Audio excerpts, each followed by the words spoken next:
welcome to the 2020 Solvang State of the City lunch session. Without further ado, I'd like to introduce the mayor, Brian Toussaint.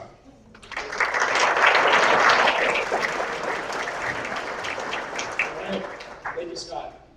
With that, I'm gonna try to rush us along a little bit here. We do have some general housekeeping items, but we are 15 minutes behind right now, so I'm gonna move a little faster.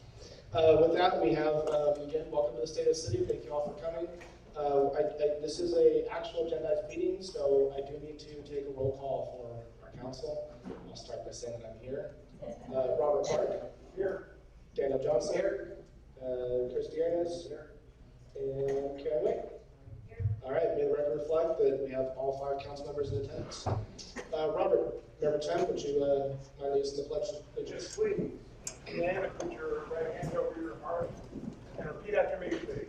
I pledge allegiance to the flag of the United States of America and to the republic for which it stands, one nation, under God, indivisible, with liberty and justice for all.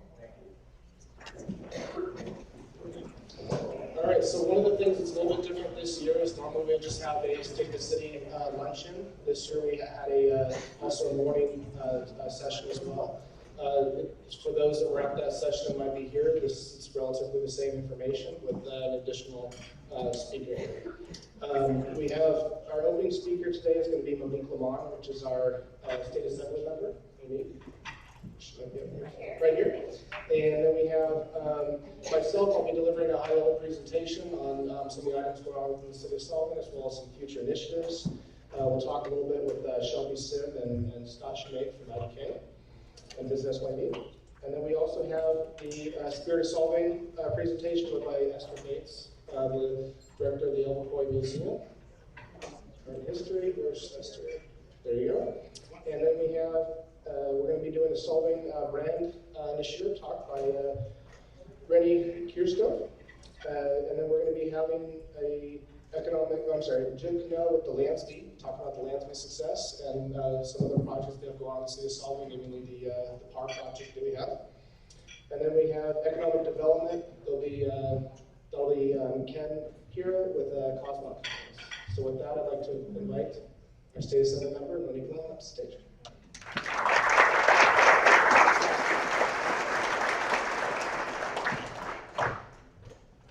Thank you. It's great to be here with you all today.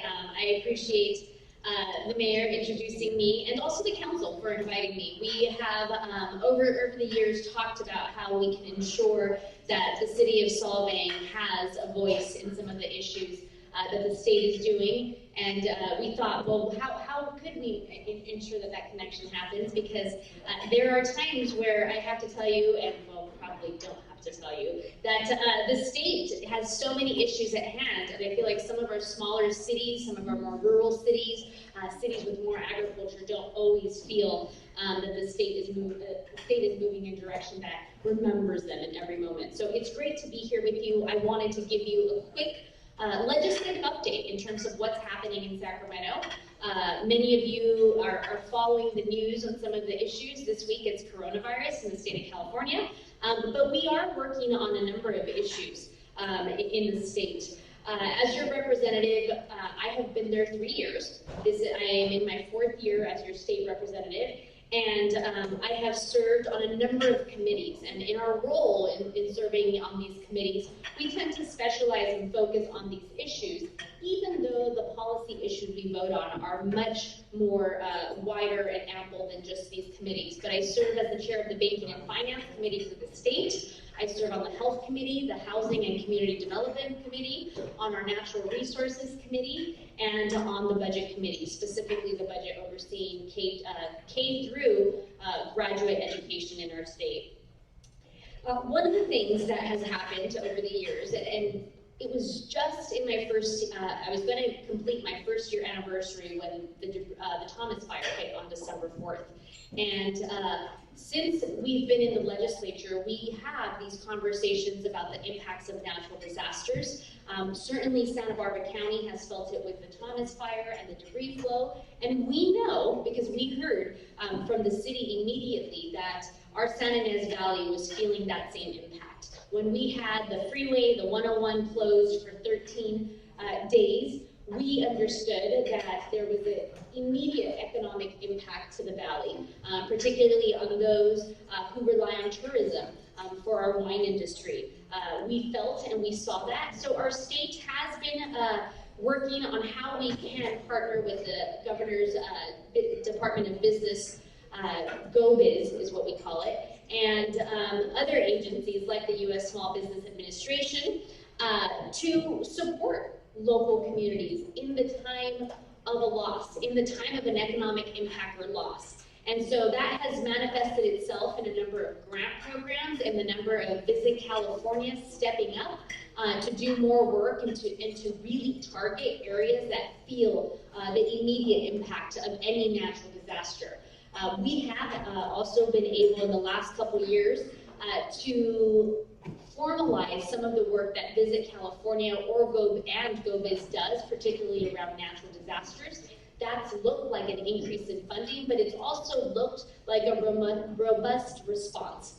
When we, in 2017 and 2018, we thought these were, one-time things. It's very, very clear to us that natural disaster response includes trying to identify how we help our communities navigate or mediate the economic impact. In terms of our local economy, one of the region that I represent goes from the San Ynez Valley all the way down to Santa Paula and Fillmore. And it's a very interesting blend of what you see of urban, suburban, and agriculture. And one of the conversations that we had that came out of some of these natural disasters was the impact on ag. And we talked a lot about ag having to adapt to changes in laws with water use, to also changes in our weather, including more common and more severe droughts, in addition to really just the increase in what heat does to the crop, the employees and livestock. So last year we partnered to form AB 1071. It's the climate adaptation bill for agriculture, working to pilot in different regions, and my hope is that our region will be one of the regions, a way for our farmers to have a seat at the table with research to talk about how we adapt to a changing climate, to more drought, to more heat, and use those tools to specifically help different regions in California. And we have had a great partnership with the UC on this, and there is advanced research on this area, and we hope that we can now take some of this and be able to really see how we help at the local level. It's clear to us that farmers in our state are having to adapt to a changing climate, a changing world, and we want to make sure that we give our farmers the tools to be able to be successful, but to also adapt and help us understand at the state level what elements are needed to help agriculture in our state. One of the issues that I know I've heard from city council members and the mayor here, and all along the district I represent, is homelessness. And I wanted to give you an update on what we are doing. This issue, as some of you may have heard, at the State of the State just a couple weeks ago, our governor spent most of his time talking about homelessness across our state. And in the 2019 and 2020 budget, we allotted $650 million for our state to be able to help local communities. That went through counties, and I see our county CEO here, that went through continuum of cares. And the state has not identified one solution that fits all, but the approach has been to set aside funds, allow our counties to work with our cities to identify what each city needs to address the homelessness issue. And addressing the homelessness issue is not just about immediate response. It's also about complicated housing conversation. Where and what does that look like?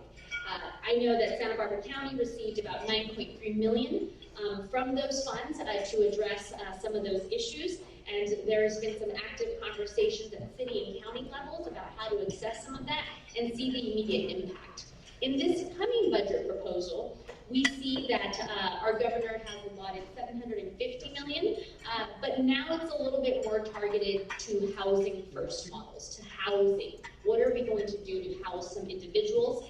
The budget will not be voted on until June, so it's still a lot of conversations, but that first draft of our state budget does include $750 million. A month or two ago, we had a conversation here in our San Ynez Valley about the Highway 154. Folks have been very proactive in reaching out to our office about what things we can do to make our roads and really our highways more safe. And we are working with Caltrans, with CHP, to try to identify what can be done. Within, again, the legal limits. So many great ideas have come forward. Not all of them are doable, but we are continuing to look at the impact that the Highway 154 is having for locals here in the area. Now, I mentioned a little bit about some of the ag work that we're doing and that I'm leading, but some of you probably recognize that Santa Barbara County is still under a stage 1 drought. This has been a drier year for the state of California. We've not seen as much rain, and we unfortunately believe that this will continue to have an impact on us locally, an impact, unfortunately, on our natural disasters. But last year, the legislature did pass Assembly Bill 658, making it easier for groundwater agencies to collect waters from large rainfall and store it. So we want to give our local counties and municipalities the ability to store more water. We understand that it's part of a long-term solution for the state. This will probably make it difficult in 2020 since we're not seeing the rain or the temperatures and climate that's helping us get some of this, but know that we are trying to invest more in California's water resilience portfolio. Before closing, I want to mention that the other issue that is extremely important for us at the state level, and I hope city as well, is the census. The 2020 census is very, very important for us. This is an issue that has an impact on our state because of the grants that we receive from the federal government. Grants related to housing, to transportation, to health, to education. We want every single person to be counted. And we estimate that about $1,400 would be lost per person that is not counted. We've seen numbers up to 100,000 people in this county that could potentially, or more, not be counted. And so that will have an impact on all of us. So we hope that each of you will complete the census, but that in your capacities, we can do everything we can, whether it's a private partnership or public partnership, to make sure that every person is counted. So that is a little taste. They told me to keep it short. I kept it very short for you, but a little taste of what is happening at the state level. Certainly there are a lot of other issues happening at the state level. It is never a dull moment, and I'm happy to talk with any of you separately or after about some of those issues. Thank you so much for having me. Thank you.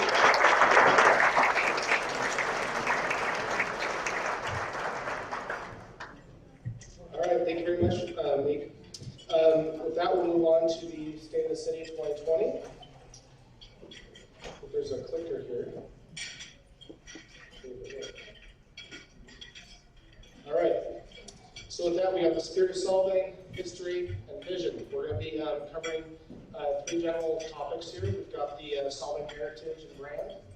We have the accomplishments, and then we have the council vision initiatives that are currently going on now. As everyone knows, we're more than just a bedroom community. Great things about Solvang is what our forefathers have accomplished and what makes our village very special today. We have a lot of unique architecture, which might be described as old world Danish, juxtaposed with American and modern Scandinavian features. We also have the priority on creating a special ambiance with experiences for those living here today and who are visiting tomorrow.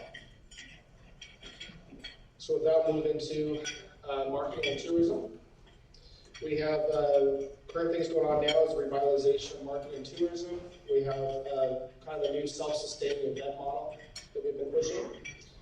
We have focus on data-driven marketing and to promote Solvang as a brand. And so with that, I'd like to invite up Shelby Sim with Business YD. I'm sorry, what? Bring up the mouth thing.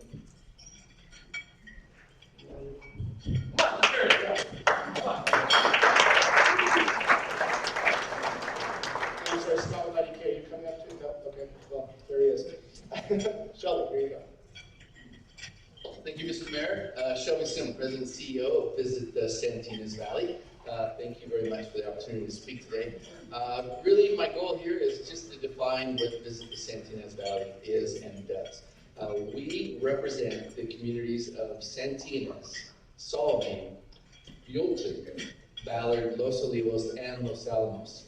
We are primarily a hotel association. We are funded by the visitor solely. We do not receive any monies from Solvang or Buellton or the county.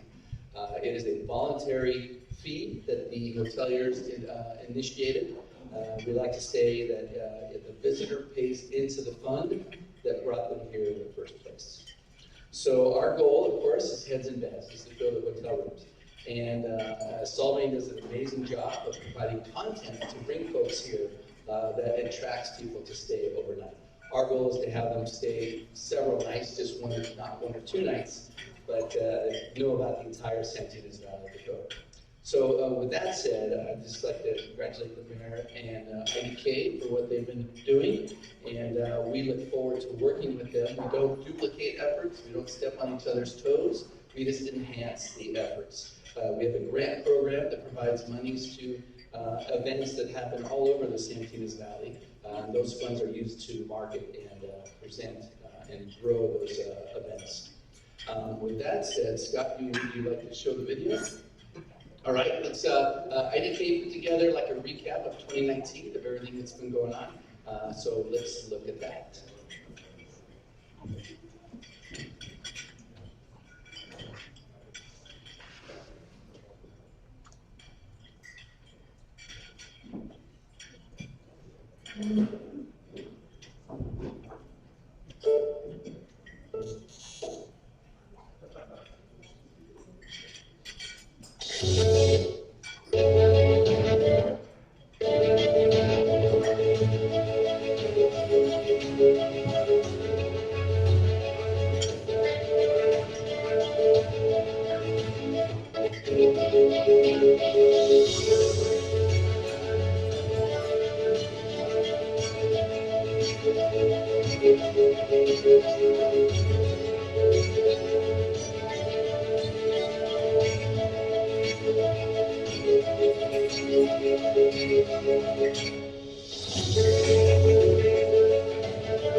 Scott from IDK. Hello. My name is Scott Shoemaker. I'm the president of IDK Events. We're the City of Solvang's tourism, marketing, and event production company. I apologize. It's always a little weird when we're both the event director and a speaker. So you'll hear me doing both sides of my job throughout this, and I want to commend the sound guy for being on the floor holding the audio cable in for us for that. So. Our focus for tourism marketing and Solvang is really three things. We want to take the existing Danish culture and Danish heritage that means so much to so many visitors and enhance that and grow it and not change or deviate from what already exists, but work to show a new generation of folks what that Danish culture and Danish heritage looks like. I've been fortunate enough here in the last couple of weeks to work with the Niels Brock students who are in from Denmark, and sitting with them and understanding what their age group is looking for, both in Denmark and here in Solvang, is really refreshing, and it's a breath of fresh air to see a new generation of folks interested in coming to Solvang. The second thing that we're focused on is sustainability, both in revenue and also in everything we do. One of the pieces that we're working very closely with the Rec and Park Department, Fred Lagerman and Heidi have been instrumental in assisting us there, is sustainability in events, encouraging higher diversion rates in composting and recycling across all events, ensuring greater transparency to the public around funding for those events from the city, ensuring that more and more of the tourism dollars, as Shelby mentioned for those at SYP, more and more of those tourism dollars are coming from the tourists themselves via TOT and less from the general fund. So the third and final thing that we're focused on with tourism is ensuring that the folks who have been coming to Solvang for years, that have come every year for 30 years, that they don't suddenly find that Solvang is not for them anymore. It's incredibly important to us to maintain that legacy that Solvang has created for an entire generation while appealing to that new generation. So every event that we look at, every new experience that we're marketing for Solvang, we do with those three things in mind. I'll steal a little bit of Esther's thunder from the Overhoy. We were so excited to hear about the Rembrandts that are coming to the Overhoy, and we're really working to use that as a keystone of our marketing initiative for the next 45 days to appeal to each of those three demographics. So that's a bit about what we're doing within Solvang. As the mayor has said before, we're literally an open book. We're happy to take any questions. Events at solvangusa.com is the best way to get a hold of us, and we're happy to be here in Solvang. And now to switch hats, go camera 2.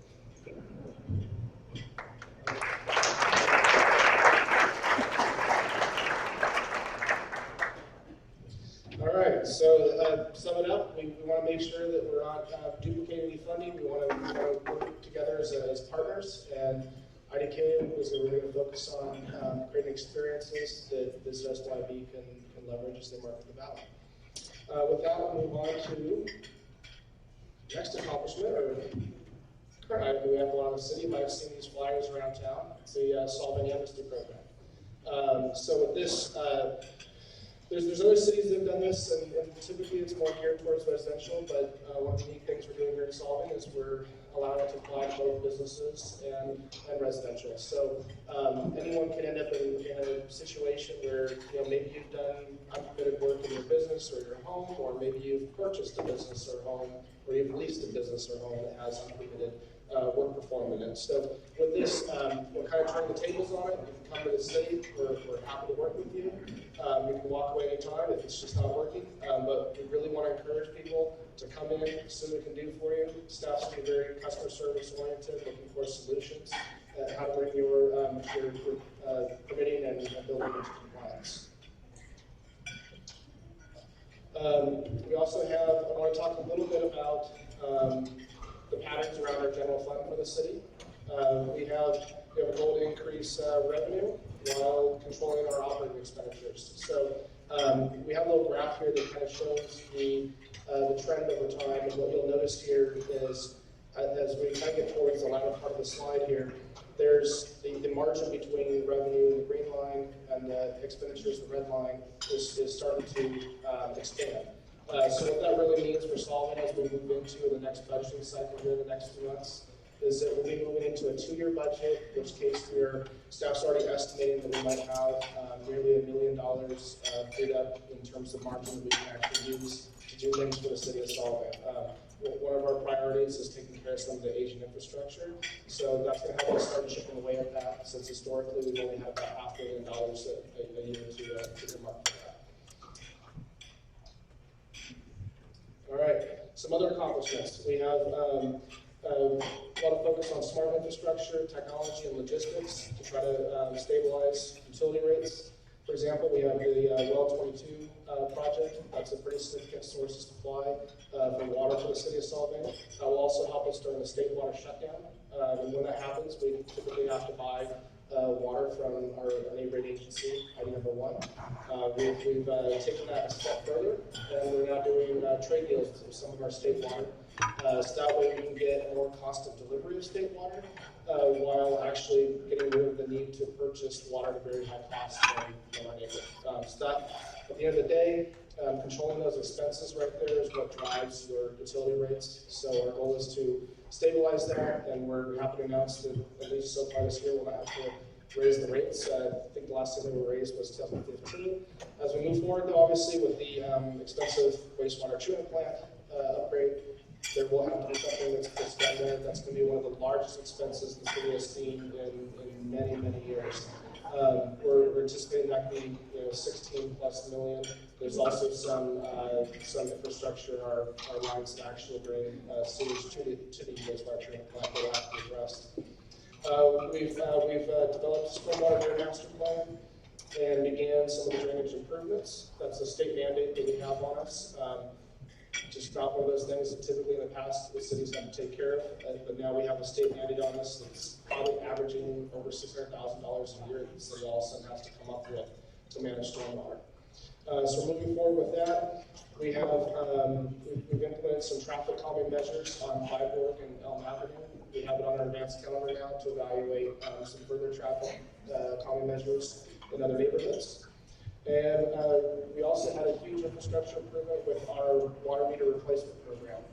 So if everyone's noticed, the city's been working very hard through the neighborhoods and businesses, replacing everyone's water meters. And so what we're doing there is changing the water rate collection process. Instead of staff having to physically go to every single business or residence in order to collect your usage that determines your bill, we've been able to switch over to smart meters that staff can simply just drive by. They have little radio sensors in them.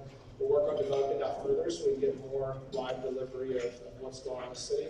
But that reduces a lot of staff load that we have, and it allows the staff to focus on other priorities for the city while reducing costs. So anyway, between all that, we're again happy to announce no utility rate increases for now. Let's see. Some other accomplishments is we have the Hans Christian Andersen Park trail extension not completed. We did the annual weed abatement by bringing in 700 goats and got that all taken care of. We certainly cleared the park out a little bit more. And then we have the Alma Potato Creek cleanup, where we're down the river, pull up a lot of debris and stuff down the riverbed to try to prevent flood while still opening walkable, friendly trails for the community. I think there's a little video on that we can show.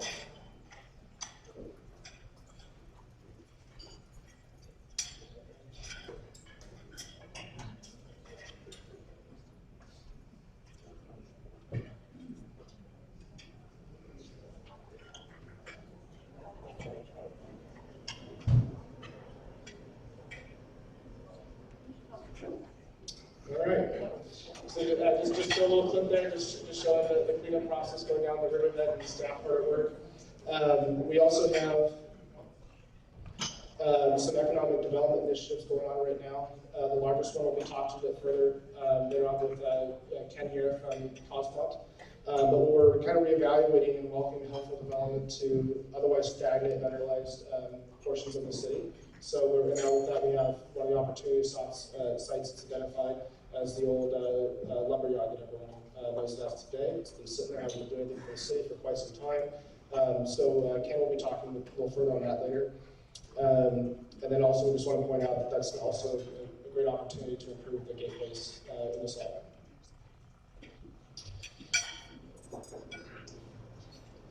All right, some other initiatives that we have going on right now is land use. What we're trying to do is, without urban sprawl, we're trying to redesign things within our current boundaries in a smart way, do economic development within, take care of some of our aging infrastructure that enables some new helpful development for the community. We want to focus on experiential tourism. We want outdoor dining capabilities. Especially a lot of businesses have trouble creating those because of the current parking and loop structure that we have. It can make it very difficult to create those outdoor experiences. So with that, we're trying to re-gear that a little bit to encourage that and create more experiences, not only for the locals, but the tourism of tomorrow. And then we have,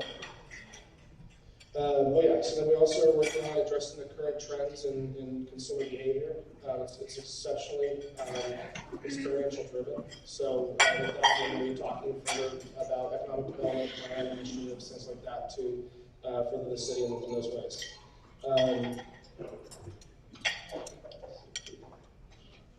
So otherwise, other than that, we're just really trying to focus on a place to work, play, and live, and we want to create a quality of life while elevating the tourist experience.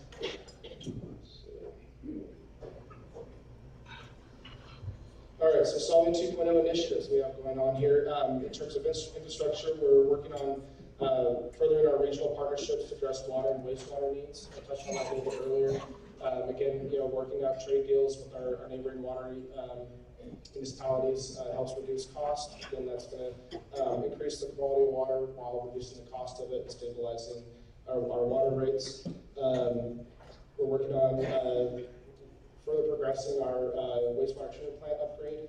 We're leaning more towards a membrane plant, which would provide long-term ability and possibly bring recycled water to the city of Solvang. We're working on additional smart technologies that we talked about a little bit. There's actually some tables out back. There's example water meter that we have that's been put in everyone's homes and businesses to help read the meters more efficiency. We're also working on regional transportation initiatives. We're addressing the parking needs, again, the parking and loop fees, trying to make that more friendly so that businesses can expand and serve today's needs. And then we're working on some stuff in the parks. Hans Christian Anderson Park, we have new tennis courts going in. So that'll be big, as there's been some drama over actually getting that done for several years. So we finally got it approved, and construction will move forward on that pretty soon. We'll have some new tennis courts in Hans Christian Anderson Park. I think we also have some possible pump tracks going in there to bring in some more kid-friendly type activities. We also have a request for proposals right now about reviewing some items that we can do to refresh the Solvang Park. It's kind of in need of a facelift for some time now. And then, let's see, I think that's, move on to the next picture. All right, so that moves into another one of our initiatives, which is around a lot around branding. We want to find ways to value our Danish heritage while establishing a Solvang brand into the future. So with that, we're going to have Esther Bates talk here pretty soon. Let's see. Yep. So actually, yeah, that's Esther Bates. So there you go.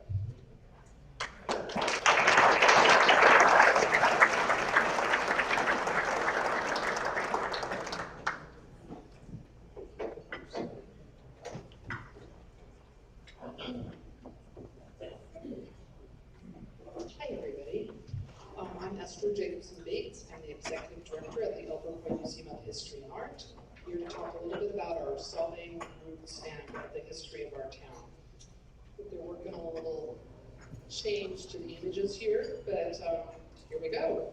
So visitors to Solvang today are welcomed by our picturesque downtown, our half-timber old world style buildings and mills. The story between our downtown facades, though, is really a surprising one, and it dates back more than a century. The look of town today is very different from this 1918 photo taken at the western edge of town. So I'm going to be sharing photos from our museum collection, some beautifully restored images that will tell a little bit about how our town came to be. So Solvang was founded for a very specific purpose. It was built by Danish immigrants for Danish immigrants.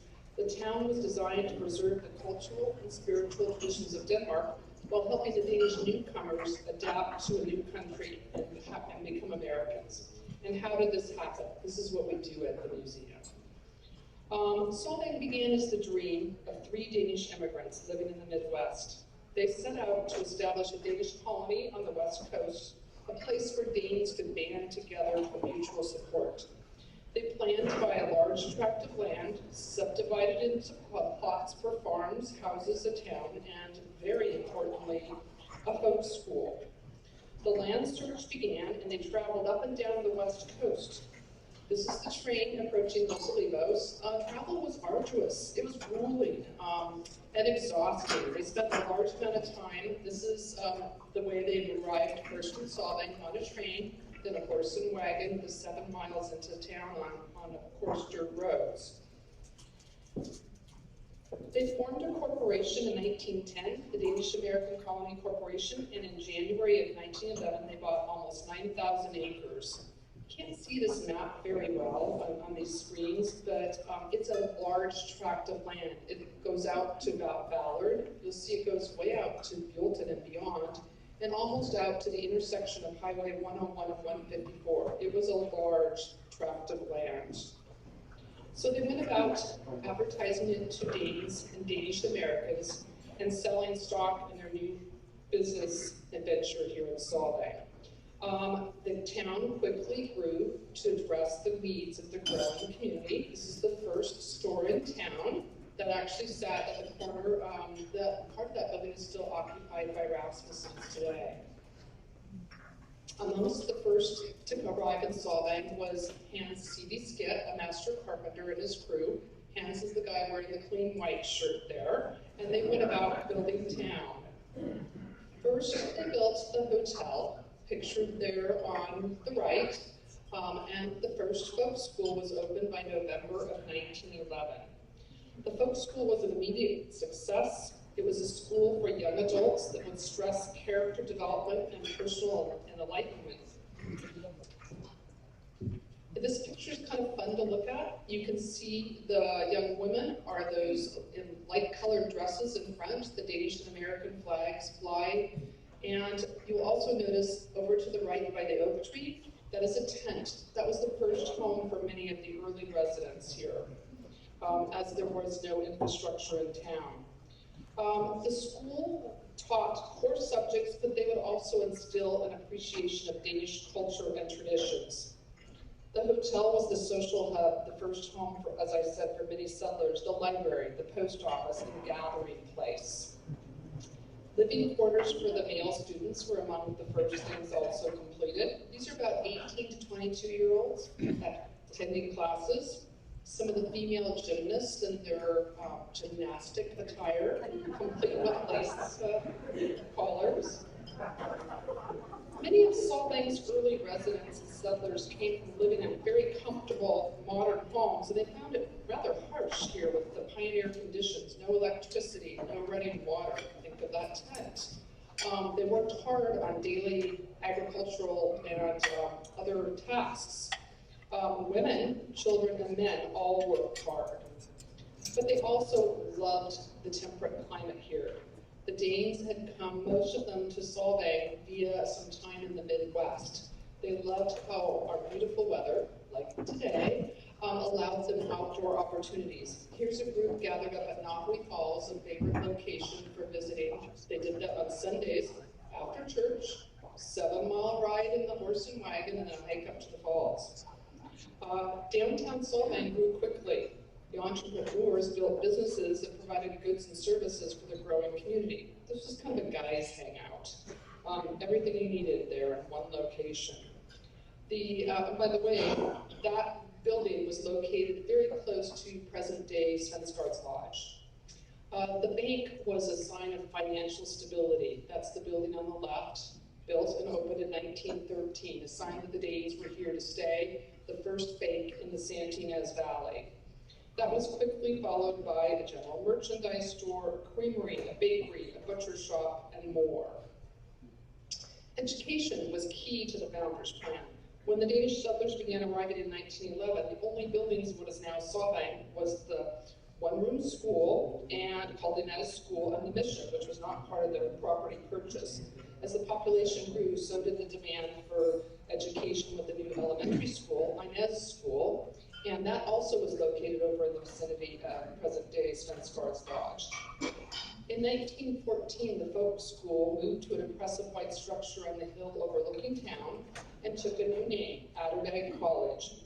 It was the heart and soul of Solvang, where a love of learning was bolstered bonds of trust and a cooperative spirit that was so important to the Danes in town. For years, Atterdag was a folk school. It was a community meeting hall, performing arts venue, gymnastics center, summer school, and even a boarding house when there were none to be found. Property in Fredensborg Canyon, below the Atterdag, was utilized as a park. They loved to have lectures outdoors there.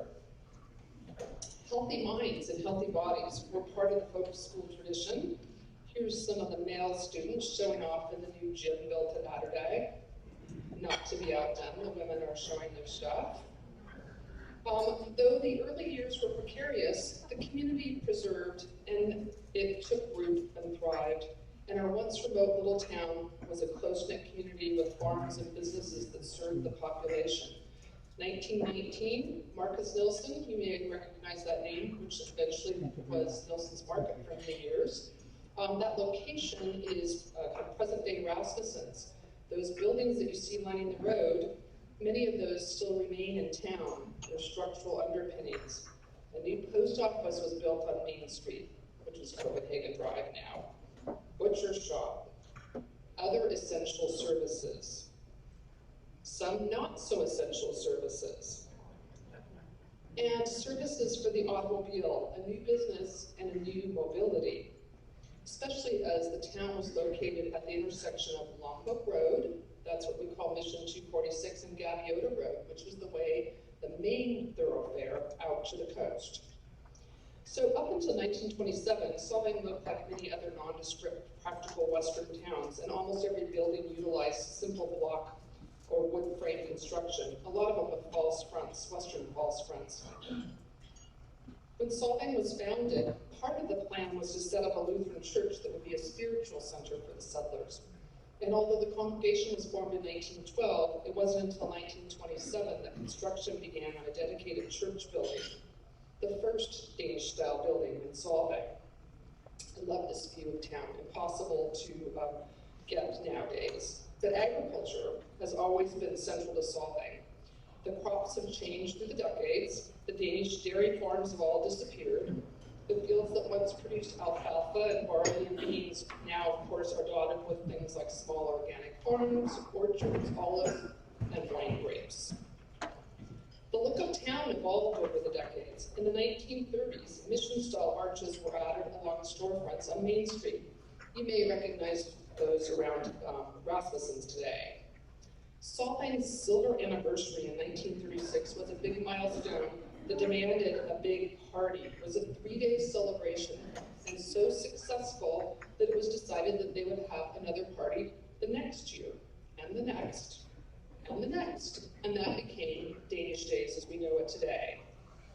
So the Danish look in town really still hadn't transitioned, but local craftsmen, got this wrong, Saturday Evening Post. That's what created the change to town. It was actually the media that drove the change to the look that we know today in town. The #1 weekly magazine, January of 1947, ran a beautiful article with pictures and very flattering text about Little Denmark, as it was called, Solvang. And enthusiastic tourists started visiting, looking for that Danish culture. Bert Sorensen, a local craftsman, put his heritage on display at his home at the edge of town.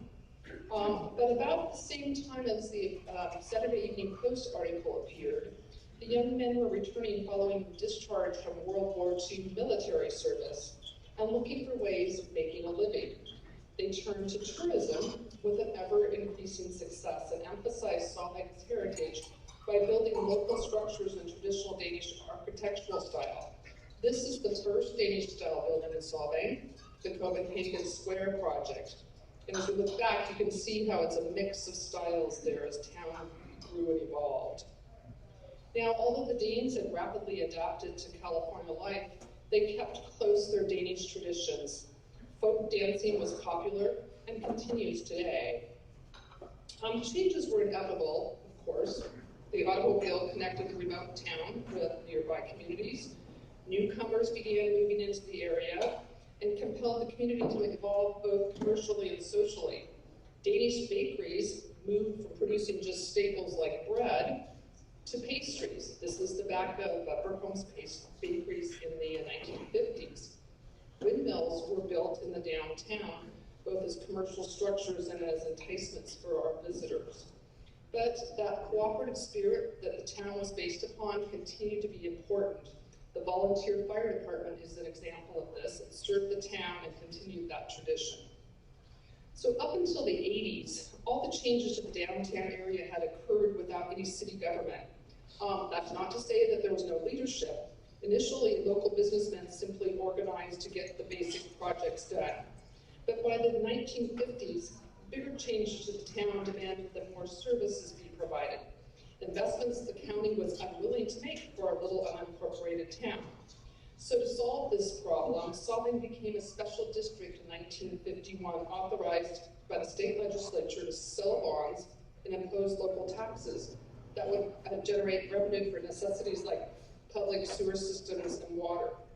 The Solvang Municipal Improvement District was managed traffic control, installation of curbs, landscaping, and the town's public restrooms and parking lots. This picture is of the new SMID, as that was called, Solvang Municipal Building, which we now know as City Hall. So Solvang's fiscal prospects rose as extended state tourism added to the sales and vet tax revenue, but all those monies were staying with Santa Barbara County in the general fund, and it was decided that it was time to consider breaking away. This is the committee that worked on, some of the members of the committee that worked on the incorporation of Solvang. And on May 1st, 1985, Solvang became California's 440th city, and the entire SMID board was voted in as the new city council. So here we are today. Under the leadership of that new city council, a general plan was written to include community design. The goal was explicitly stated that downtown Solvang would maintain the old world style, 18th century architectural style of Denmark and Northern Europe. Once those regulations were in place, there was kind of a friendly competition amongst the owners about upgrading, and the level of detail and creativity was used to replicate architectural features, another windmill, as well as some of the buildings in Denmark. So architectural gems from Solvang's early years still exist behind hedges along Copenhagen Drive and LSL Road, where many of those original buildings still stand. The sites can be hard to find, but their spirit and architectural framework live on. So that walkable village, our Danish cultural roots that we share with visitors and residents, has led to Solvang being designated as a Preserve America community. This is awarded to only 35 communities in California for preservation and sharing their cultural heritage. And Solvang's links to Denmark remain very vibrant today. Our town has enthusiastically welcomed visits by Danish dignitaries and members of the royal family. And there's great interest. This was a recent visitor with the Denmark's ambassador at the, came to Solvang and at the museum. I worked a lot with the embassy and officials. Had the good fortune to meet Crown Prince Frederick. He was scheduled to come here for our centennial celebration in 2011, but that year he and his wife welcomed twins and didn't travel. We still had a fabulous centennial celebration, the high point of which included many Danish dignitaries, with our guest of honor, His Royal Highness, the Prince Consort of Denmark. It was a day full of activities that included the dedication of Centennial Plaza downtown. Also in 2011, 100 years after the first Danish students came to Solvang, an agreement was reached, and Millsbrook College came to begin bringing their students to live in the area and attend San Ynez Valley High School. Here's the first group of those students. So working with the Danish Embassy and ministers has opened many doors for Danish cultural experiences, and I've been very fortunate to be part of bringing a lot of those to Solvang. This is a University of Copenhagen intern who spent some time at the museum. We hosted the girls' choir, the boys' choir, the gymnasts for performances. At the museum, we continue Danish cultural traditions. This is Danish open-faced sandwiches. If you come to our Christmas party, we make about 1,000 of them, and they're all gone in about 2 hours. Living history demonstrations at the museum are held nearly every weekend, and we share those traditions and carry it on into the generations. Of course, Danish Days is a big deal. We have Viking jewelry making, Danish paper crafts, and we also celebrate the Danish solstice with a bonfire, which is the tradition at our benefit party. So Danish culture and traditions continue to flourish in Solvang and in Ilverwey. We welcome the Danish groups and present art exhibitions, many of which weave into that story. This is our new exhibition that was mentioned earlier. It opens tomorrow. Got some postcards out in the lobby. This is my blatant promotion minute. We also have a brand new release of a book. Very proud to show you. Whoa, that was wild. Scene of Your Way. We have a publication about the history of Solvang, so if you want to learn more about our town, this is a great way of doing it. And the city was kind enough to allow us. We're going to have them for purchase out in the lobby at the end if you'd like to take a look or purchase one. At the museum, I think one of the things I've learned in researching the town's history is probably one of the most astonishing aspects of Solvang is that it's survived where many larger, more established Danish colonies in the United States did not. It's through the tenacity, forward thinking, sheer determination, and location that Solvang today is a vital, flourishing, and ever-evolving community. Solvang has learned to blend traditions with a contemporary outlook and to share them generously.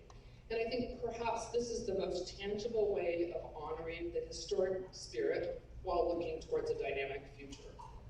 Thank you.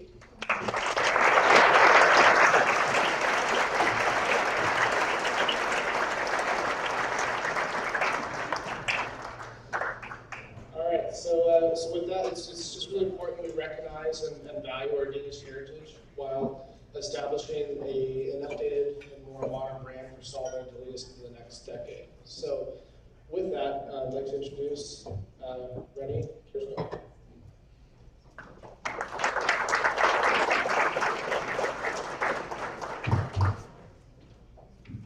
Thank you. Thanks for letting us speak here today. I'm the owner of the Copenhagen House. I don't know if you all know, but that's really not what we're talking about today. I'll give you a little bit of background of the outside Solvang. I'm the CEO of HBA, the world's largest hotel design firm. We have 1,700 employees designing 24 offices around the world. We design everything from Ritz-Carltons to mega casinos to boutique hotels to cruise ships. And the closest to local work we've designed is the Ritz-Carlton Dakar in Santa Barbara. So, how did we as hotel designers end up here speaking to you about branding today? Probably mostly because I can't keep my mouth shut. And I also care about Solvang. I think we can do better. Last year there was a couple of attempts at creating a brand direction for Solvang. In the beginning of the year there was an exercise done by the Solvang Economic Development Strategy Recommendation Project Advisory Group. That's a tough name to brand. And at the end of the year, the City Council engaged residents, visitors, and businesses in a rebranding exercise. And I think both attempts seems to have fizzled away without any serious implementation. So today, Gus and I are going to make a third attempt as a volunteer branding direction for tourism in Solvang. So Gus, he's our visual identity director. His team and myself have created this 60-page brand book. Now, we don't have time to go through all 60 pages today because we need about 2 minutes on each page. So we're going to go really fast on some of the pages and we're going to skip others, but we're going to get to the meat of the bone of it. So We are going to get started on 25 minutes. We are ready. So Solvang 2030, we call it 2030 because branding doesn't happen overnight. It's not a switch you just flip and it happens, especially not unless you throw big money at it. What we're going to present to you here is what we think is the strongest brand direction for Solvang, mostly from a business point of view, not also from a resident point of view. Okay, so, see if we get the slide to change here. Wrong one. There we go. Excellent. Okay, so goals for today. So keep in mind, what we're talking about today is branding for tourism place branding. So we're not necessarily going to talk about branding the city of Solvang as per what it means to live here or retire here or how the schools are. We're really going to be talking about tourism. So the main goals we're going to take away is identify who visits Solvang, identify where Solvang is today from a brand perspective, and then we're going to recommend a brand direction for tourism. We're going to identify how to get there, and we're going to identify the potential end results. So, what defines Solvang's brand? Well, as it goes pretty much with any location-based brand, the way people think of Solvang is based on history, reputation, the look, the sound, the taste, the smell, and the quality of experience. And obviously, we can't just say what the quality of experience is in Solvang. We can convey a message about that experience, but really that's marketing. So what we're talking about today is much more than just marketing.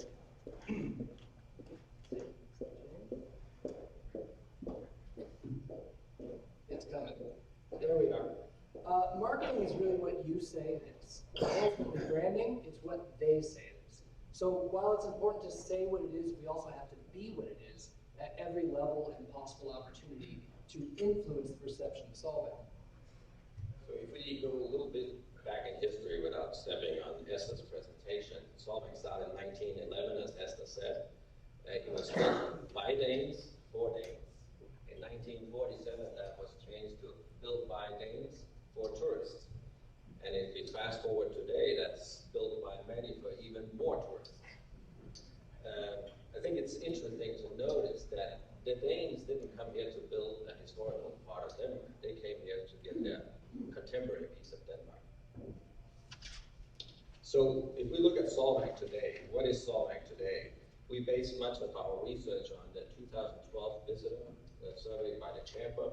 We looked at the most recent survey by the Visits from San Ynez Valley.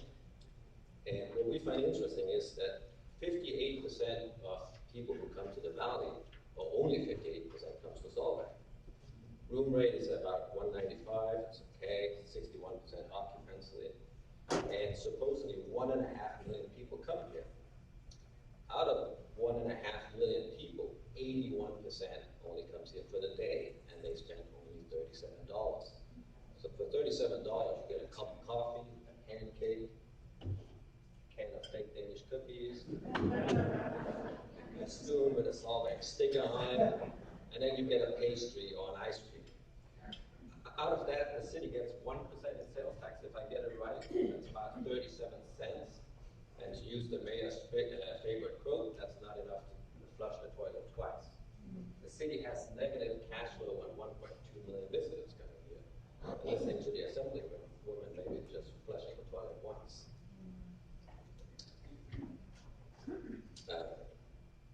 So, what do people say about Solvang? Funny little towns, budget hotels, kids, limited high F&B, nothing to do, every skew on downtown dead after 5 p.m., overpriced, Dutch, real. This is not what I'm saying. This is what I've heard and other people have told me, including people in this room. Weird. Oh, sorry. We have to stand still.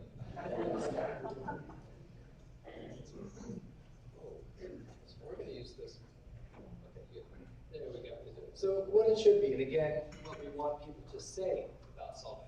Unique Danish town, cool boutique hotels, an interesting Danish design, hip Nordic food scene, huge outdoor seating, maybe really nice Danish film festival, and etc. And again, we can't just say these qualities about Solvang, we actually have to implement them, do it. So let's talk about a second about, over tourism. So in Barcelona last year, the city, the residents said, we have enough, no more. Limit the cruise ships, limit the expansion of the airport, we're fed up, no more tourists. In Barcelona, they have a visitor to resident ratio of about 1,250%. In Solvang, we're 20 times worse than that. We have 27,000% visitors to the residents. So I think we need to realize Solvang does not need more tourists, they need better tourists. Unique. It's an adjective meaning the only one of a kind, like nothing else. I truly believe Solvang is unique. Solvang has a unique history. It has a longevity that you don't find anywhere else, that Esther mentioned. We need to embrace that uniqueness. And being unique gives us a unique selling proposition that we need to take advantage of that our competitors do not have. So what's the problem? Well, as Rennie said, being unique, it can be kind of a double-edged sword. And without competition and the impetus to continuously improve and to innovate, it can result in the slow decline of quality and experience. So Solvang's uniqueness could be the cause of some lacking in both interior and exterior maintenance. And I'm going to be a little bit hard on all of us here. Also, the city historical had not been an easy place to renovate and fix things in. We should also ask ourselves, is everything we offer of the best possible quality we can offer? When I go and buy Danish cookies, and I ask the sales assistants, are these baked in Solvang? He says, yeah, I think so. But then I scrape this little sticker off, and they shipped over from Malaysia. So I'm saying this because we need to remember we're not competing with only ourselves here. We're competing with 20,000 other cities for tourists. We need to be the best we can be. Is Solvang authentic? I get it a lot. Or is it just another Disneyland?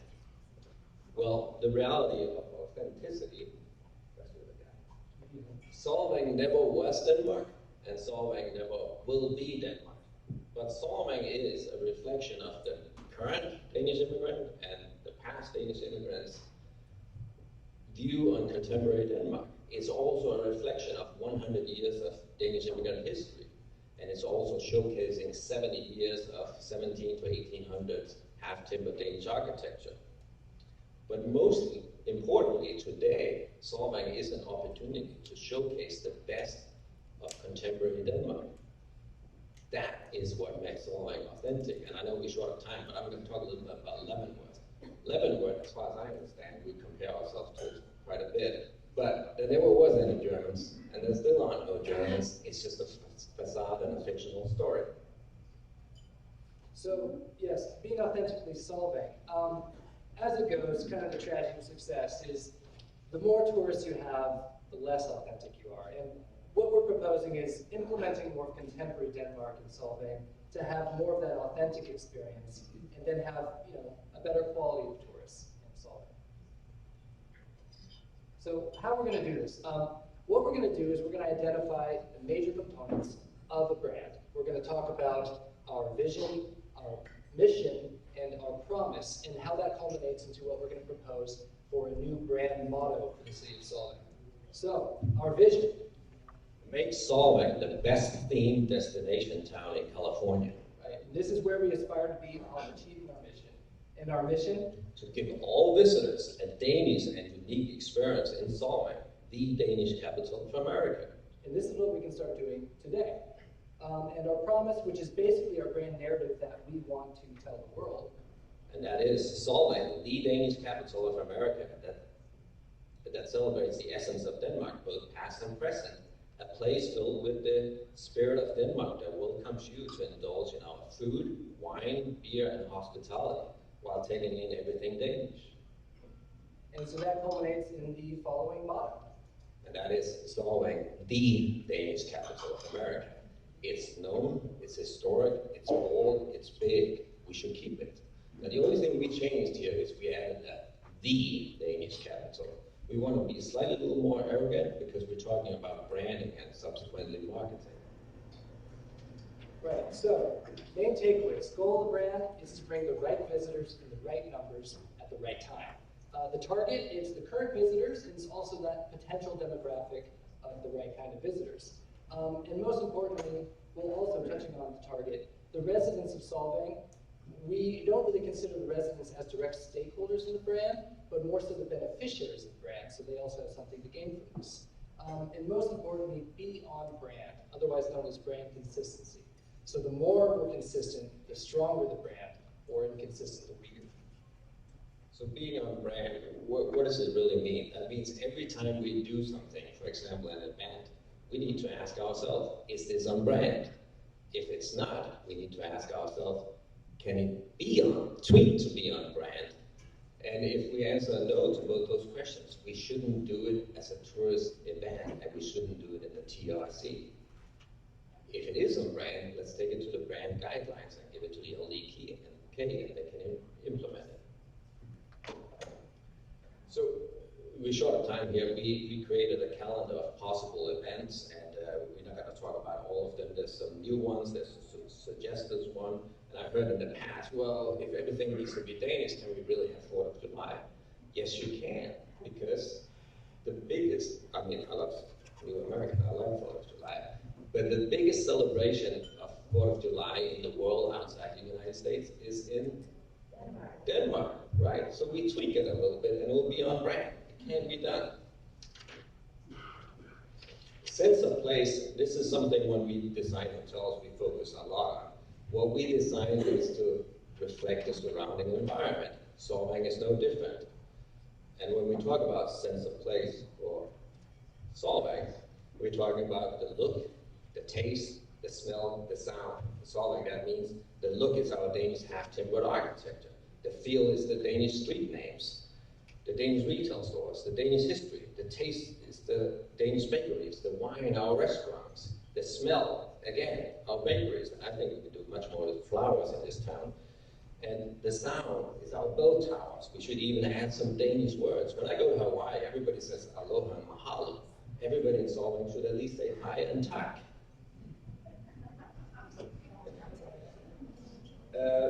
Again, sense of place, if you look at if you go to the look, Solvang's greatest asset, or physical asset at least, is probably the reason it's still alive today as a sizable tourist destination, I think Esther also said that, is our architecture. This 1800s half-timbered Danish architecture that dominates our seascape is what people come and look for. All we're saying here is look to the Gamle Byen Aarhus, look to Nyhavn and other places for more color inspiration.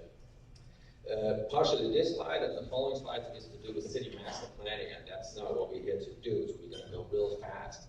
There has been some talk about contemporary architecture. We just got to say it does exist in Copenhagen. There's a great harmony between old and new. If we do it in Solvang, we don't recommend that you do the new to the point where it takes over the old. Maybe do 90-10. And also embracing the eccentric, right? So, you know, the Hulehust is a great, you know, PR story in and of itself, but what we have to make sure is that it can survive on its own within the tourism brand direction that we're proposing. And there's been some talk about walking street in Solvang. I think it was mentioned earlier. Here we're just giving you some of the feedback from Denmark. Go-Gala, that is walking streets, has been successful in relieving traffic congestion, stabilizing retail sales, and generally vitalizing downtown areas in many Danish towns. Underutilized and forgotten assets, I saw this picture up there earlier. I know that these are privately owned, so I don't want to step on anybody's toes, but we have the Round Tower in Solvang. That's the 8th most visited attraction in Denmark. We could do more with that in Solvang. We got the church. It could be more of a historic attraction. It's the right architecture. We got the park in the middle of town. It could be more exciting and prettier. Flowers, I said earlier. We even have a replica of Hans Christian Andersen's house in Solvang, but it's hidden away. I didn't even know we had it. Most importantly, the parking lot in the middle of town, prime real estate that generates zero income. I would suggest that the city use it for some kind of on-brand Danish experience that actually creates some income. Hygge. Some of you might have heard of hygge, but because of our time constraint today, we're going to breeze quickly through the otherwise important concept of hygge. The Danish concept of hygge has as many explanations as Danes. It goes back to the 1700s, but recently it was kind of caught on internationally and became a hip thing in the UK and the US. Oxford and Cambridge dictionaries actually put it in the dictionary. But essentially it's the warm and cozy feeling of togetherness. Comfort, harmony, togetherness, pleasure, presence. Yule or Christmas is considered great times for hygge. Solvang is a perfect candidate for making hygge part of the branding story. Staying fresh. Renovate, Solvang, and they will come. I like this quote from Barry Prescott here, the GM of the Landsby. The hotel is pretty iconic for locals. While the inside is being overhauled, the facade would remain the same. Basically the same concept I said about the Copenhagen House. Traditional Solvang on the outside, contemporary Denmark on the inside. Jim Canil from Seaman Group and owner of the Landsby have been courteous enough to share some of the statistics of the Landsby success with us here today. Revenue up by 450%, occupancy up by 6%, room count is increased from 39 to 51 room, ADR is up by 60%, all while changing 80% of the guest style. So if we talk about sense of place, Landsby has done a very nice job. The name of the hotel is on brand, the look of the interiors is on brand, the name of the restaurant is on brand. Doesn't have Danish food, but it's okay, it can't be everything. Landsby is an on-brand property, delivering a unique Danish experience in a quality manner. And then what we're saying here in the top corner is a rising tide lifts all boats. Landsby is a big wave, but it's not a rising tide. We need more to follow to create that rising tide. And just a little bit of renovation research. This is something we're quite familiar with at HBA. Generally for hotels, you're looking at an impetus to have at least a soft goods refurbishment about every 3 to 7 years. And then a basic renovation for hotels about every 7 years. In terms of restaurants, you're looking at about every 5 to 7 years, according to the National Restaurant Association. And for retail, it used to be around every 10 years, but today it's looking more like every 5 years, especially with the online competition.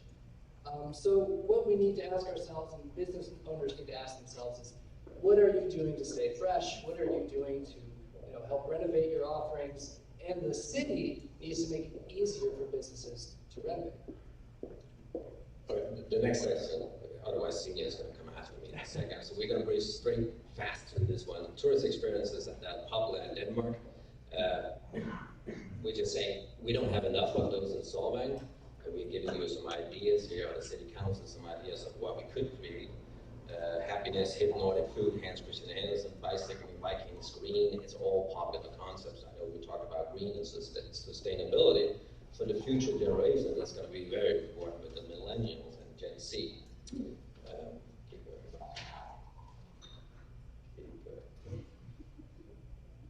There we go. So, the ideal end result. And remember, what we're doing is we're branding for tourism. So, achieving the vision is to make Solvang the best themed destination town in California.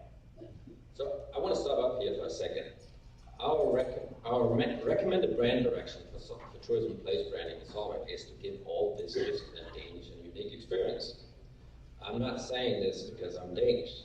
I'm recommending this from an economic point of view, because this is the unique selling proposition that Solvang has and that nobody else has.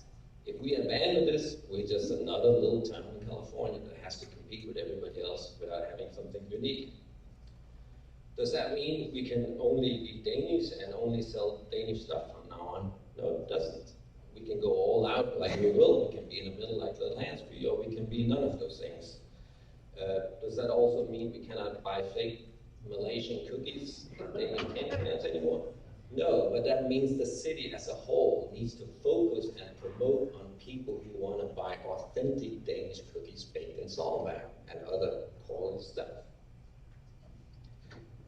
We need to focus on visitors who come here for a unique and Danish experience in America. We want visitors who will indulge in hygge, great food, wine, nice hotels, quality retail, while taking in Danish experiences.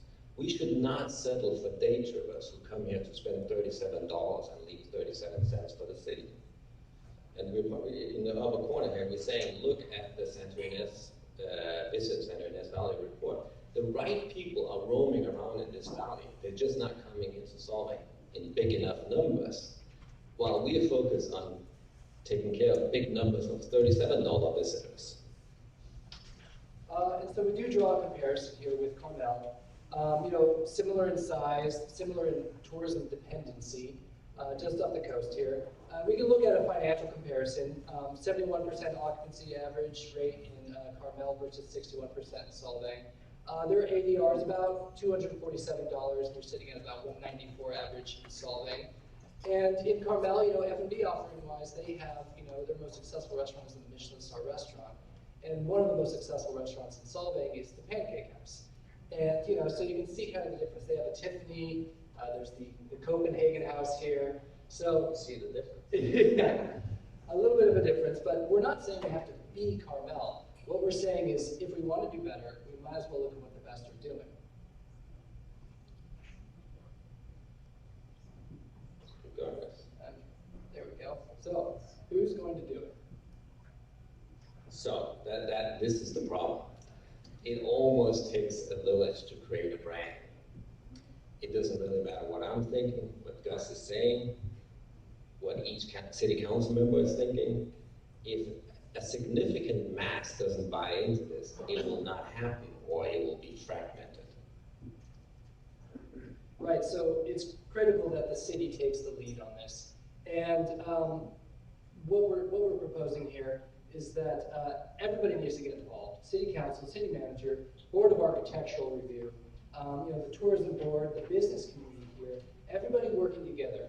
And really, the success of a brand comes down to the more people cooperate, the more inclusive it is, the process, the stronger the brand will be. The more exclusive, the weaker. So it really does take a village to create a brand. What are we going to get? We're going to get, ultimately, higher spending tourism demographics. That starts with creating brand guidelines. That would be the next step. Then businesses and new investors, they buy in. They offer better hotels, better restaurants, better retail stores. The city then needs to uphold these brand standards, these guidelines, keep them responsible to those, and also, you know, promote these engaging marketing campaigns that promote these, you know, upscale offerings. And then what you get is, ideally, you know, higher occupancy, higher ADR. He's rubbing his fingers together, because what you get is more sales tax and more TOT. But what you also get is less of your current problems. You're going to get less over-tourism, less traffic problems, less parking problems, less infrastructure problems. And as a bonus, you also get a really nice-looking town. You get improved offerings like better restaurant and better retail. Board of Architectural Review, I know this is a point of contention, so we're going to break straight through it, but I see the city council as the guard of the biggest physical asset, and the BAR is the watchdog. I know we're about to change the dog, but all we need to do, we need to change the 32-year-old guidelines to something fresh and updated so we can actually know what we're doing. The businesses need clear and precise design guidelines and well-thought-out color schemes. And we, the businesses, all need to buy in and focus on quality, quality, quality. We can do better, all of us, hotels, F&B, and retail. The city needs to be behind it and focus on Danish on-brand experiences.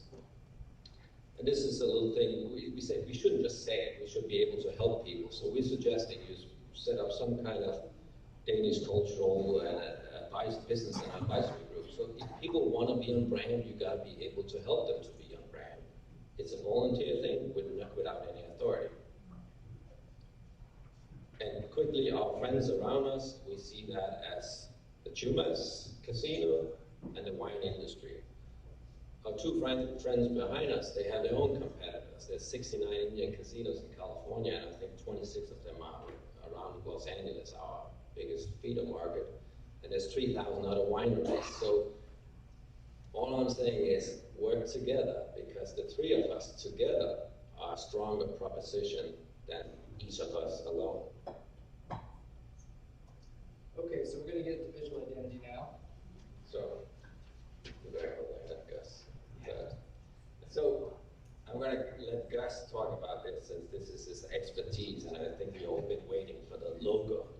I would say though, the logo is nothing to do with branding by itself. The logo is just a little tool in the toolbox called branding.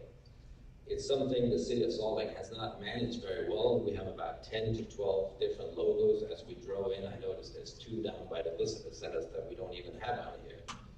So, Ready? ready? Here's the new proposed logo we have here.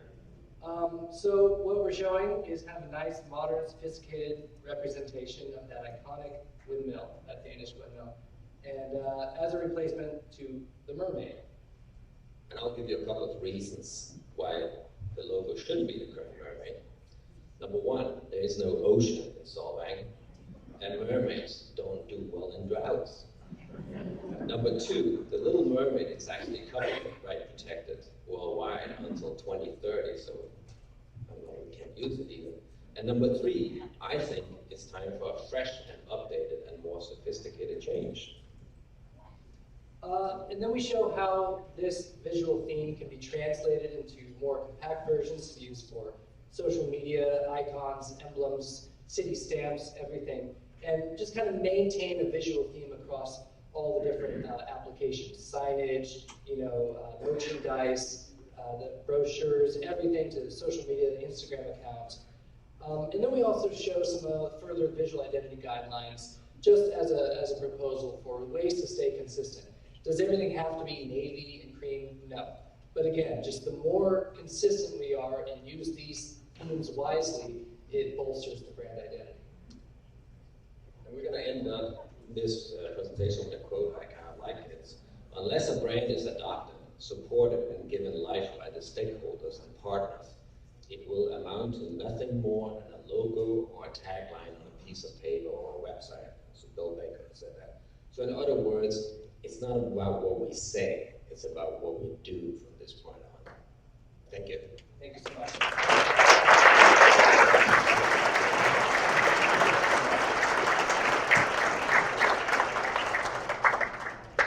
Wow, 27,000% ratio tourists to residents. That's a calculation I haven't done yet. Thank you very much, Rennie. With that, I think you hit on a lot of key spots. I'm pretty impressed. We talked like probably about a month ago. I can't believe we threw that together that fast. You must have been working on the clock. Some very special people working for you. With that, we're going to lead into a development success story by Jim Cannell with SEMA Corporation. You might know it as the landscape that's been mentioned here. And he'll also touch on the new Harvard building project as well. Well, thank you. That was amazing. You took everything I was going to say away. So now I have to add lib a little bit. But one of the things that I did come away with what Rennie was talking about was the fact that you leverage off. You don't need to build more hotels. You need to build better hotels. Because what we did at the landscape is we took something that was a tired project and we turned it into what it is today. And unfortunately is that when I look at Solvang, and after going through the issues that we were dealing with and trying to convey our plan and our desire, what we wanted to accomplish, I looked at Solvang and it was like, it's like looking at a pretty girl that you couldn't date. And you didn't get anywhere. And with that, is that was how we went. It took 6 years to complete the landscape. 6 years. And without a lot of collaborative efforts from a lot of different people's part, it should not have happened. It should have happened in 2 years. So what happened? What happened is that there was no partnership between development, there was no innovation, no design, no desire to make something better. And that was the issue, I think Grant brings up, he hits it right on point, is that partnership between a developer, and I'm not a developer, I'm an investor. I don't build and sell, I build and hold, because I'm invested in this community, and it has to, and everything we do shows that. And the success of the lands fee is made up of a lot of different components. Lease being the owner, and you rely on people like Barry and Melissa. I'm just going to ask you to stand up because you've been integral in the success of the lands fee. I attribute what you've done, and I thank you for all that you've provided. So thank you.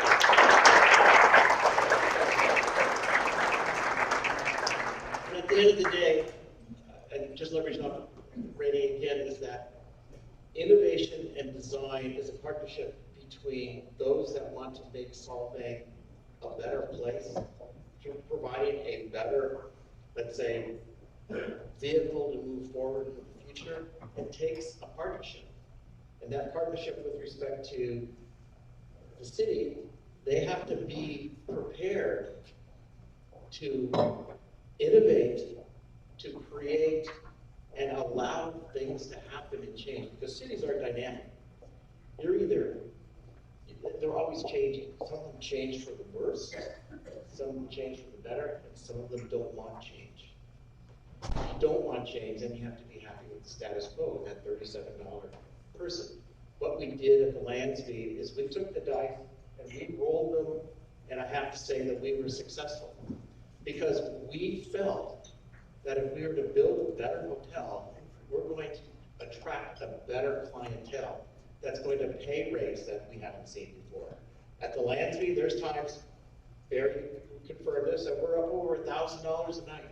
There wasn't a hotel in this area that was attracting revenues of $1,000 a night. It's because people wanted to be there, not anywhere else, but at the lands fee. And that's what, I guess, when your group with Brady was trying to say, is you take that image of the lands fee and you look at Solvang. People want to be in Solvang. You've got all of the pieces. You've got the art galleries. You've got the theaters. You've got the wineries. You have a lot of things going. We have to be able to utilize it and move it forward. I bought the PAR building, not because I wanted to buy another building and go through the situation that I went through with the lands fee, but because I needed something else for my guests to experience. A better shopping experience, better restaurants, a different type of tenancy than what Solvang is now, in a better environment. So we took the PAR building, and it'll be completed sometime in July, but you'll be surprised what it's going to look like. It's going to look gorgeous, and at the same time, we didn't change the building. We didn't add any more square footage. We didn't change anything about the building other than we invested in the infrastructures to create a better space. And when you create a better space, you're going to get a better tenant. If you give them an old space that's 30 years old, you're going to get an unsophisticated and probably low volume tenant that you don't want. But let me give you an idea of what success looks like, not so much for the landlord or the owner of the property, but for the city. The land fee, Rainey said our revenues were up. Let me just tell you a little bit about revenues are up, what that means to the city. Is that when we bought the building, the total TOT, transient occupancy tax, was $155,000. That was in 2013. Today, it's over $450,000. That's revenues to the city. Our beer and wine and food sales, the tax that the city receives is $175,000 today. When we bought it, it was $11,000. There's a difference. What do we say? We're saying that it works, people stay, and when they stay, they want to dine, and when they dine, They go and they go out into the community. Our biggest response from our guests, where else can we go? We want to eat somewhere else besides Mod Bay, which is the best restaurant in town. So where do you go? You have to create another restaurant. And so I decided, let's buy the bar building and let's create an upscale retail center. It's fully leased. It's fully leased with tenants that I think the community is going to enjoy, and an environment that's going to be pleasant and different than anything else that we have here in Solvang. To leverage off that, you take a par building, you're talking about take what Solvang has and make it better. You take an old office building like the par building that generates no revenues to the city other than property tax. And when we bought it, it was $7,500 a year that went to the city. Today it's $30,000 a year. There's not much of a difference, but it's a big percentage jump. But what else is it providing? If you look at revenues of $400 a foot on the square footage of a space with that 10,000 feet, that's $4 million a year. Take 8% of that as sales tax, what is that? That's $320,000 a year in revenue that you generated that costs you nothing other than cooperating and having a partnership with an owner, with the city, to move this thing forward. Because what happens if you don't? In the case of the land fee, we lost 3 years because of inefficiency. That's $1.5 million the city has lost in revenue. What about sales tax? Well, that's 3 years at $175,000. What is that? It's a little less than $600,000 you lost over that 3-year period of time. We're talking $2 million. That's $2 million that all you have to do is work with us as owners of properties to allow us to push the innovation and design and concepts that we have that are Danish forward. You don't create barriers, you create bridges. And that's a big difference than what was happening when we took over. Today, I am like blown away by how much cooperation I've received going forward in the last year. So I compliment the current powers that be. You've done a great job and you've helped us immensely. But let me,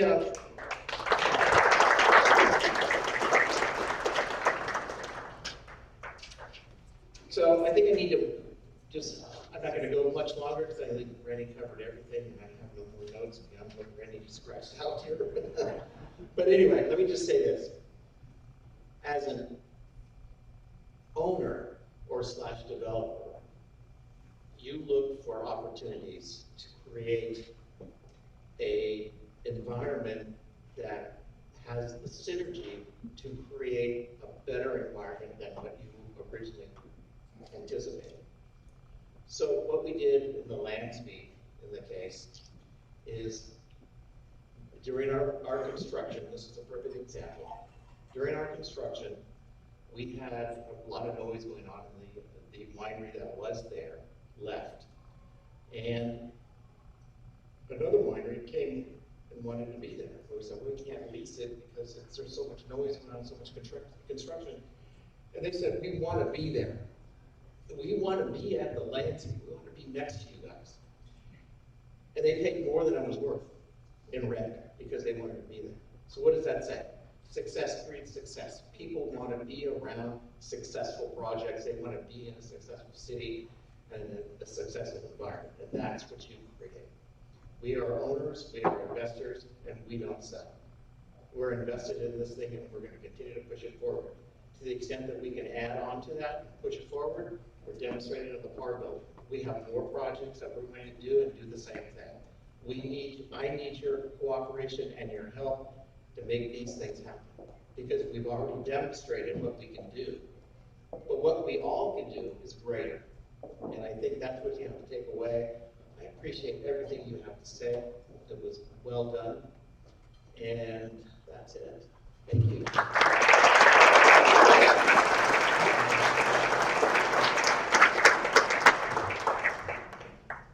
All right, thank you very much, Jim. That leads us into economic development by Ken Hira. And he's going to talk about some potential opportunities in Central Street Solvang.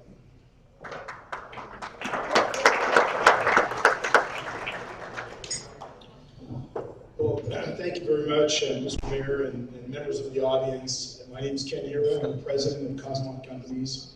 It is really a pleasure and frankly an honor to be here and be speaking in front of you all. There's been some great information that's been shared. I've appreciated all the discussions. They all resonate with me and what we're doing as a company. Our company is an economic development advisory firm. City of Solvang is our client. We've helped them with an opportunity site assessment. I'll share some of the data that came with that in a little bit. Our company also does public-private transactions and real estate advisory work, and we've been around since 1986, working with many cities across California.